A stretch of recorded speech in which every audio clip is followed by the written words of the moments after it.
In March 2020, somewhere in the Libyan desert, a Turkish-made drone called the Kargu-2 did something no weapon had ever done before. It found a target, it tracked a target, and it struck, without a single human giving the order. No pilot, no operator, no finger on a trigger, just code. War used to be steel and blood, soldiers on a ridge, generals over maps. That world is over. Today, artificial intelligence is rewriting every rule of modern warfare. It flies the drones, it picks the targets, it fights in the shadows of cyberspace, and it's moving faster than any treaty, any law, any human instinct can follow. This is the story of the invisible army. The Kargu-2 was just the beginning. Turkey has since tested swarms of 20 autonomous loitering munitions, drones that launch together, think together, and strike together. No human in the loop. In Ukraine, the battlefield has become a live laboratory. The cycle of innovation moves so fast that a new weapon can become obsolete in 30 days. First-person view attack drones, improvised autonomy, AI-guided targeting, built in garages, tested in combat, iterated overnight. The United States leads in institutional research. China is building massed swarms for area denial. Israel has decades of combat-proven autonomous systems. Russia mass-produces cheap strike drones. And non-state actors, in West Africa, in South America, are already using AI-integrated drones for asymmetric warfare. The arms race isn't coming.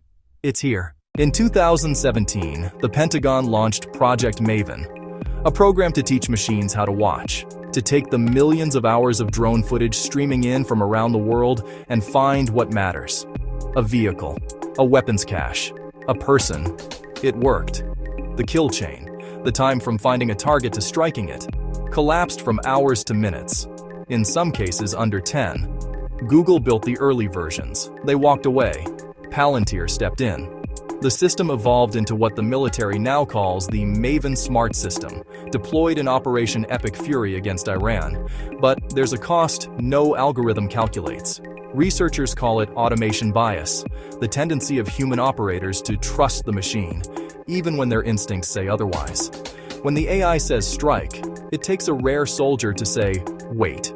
And when the machine is wrong, it's a school, a hospital, a family. The third front doesn't have a battlefield. No sound, no smoke, no borders. Cyber warfare.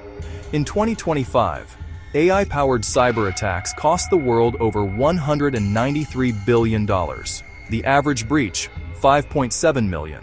14% of major corporate breaches were fully autonomous. No human attacker, just code hunting code. Deepfake attacks surged 62%. Voice cloning, 81%. And humans? We detect high-quality deepfakes just 24% of the time. 3 out of 4, we believe the lie. On the dark web, AI malware marketplaces expanded 29% in a single year. You can buy an autonomous phishing bot the way you'd buy software. Point it at a target, let it learn, let it adapt. 22 countries have introduced legislation. None of them have solved it. Palantir's CEO called this an Oppenheimer moment. He may be right. We built machines that can find a target in seconds, that can breach a network without sleep, that can mimic a human voice so perfectly we can't tell the difference. And we did it without deciding who's responsible when they get it wrong.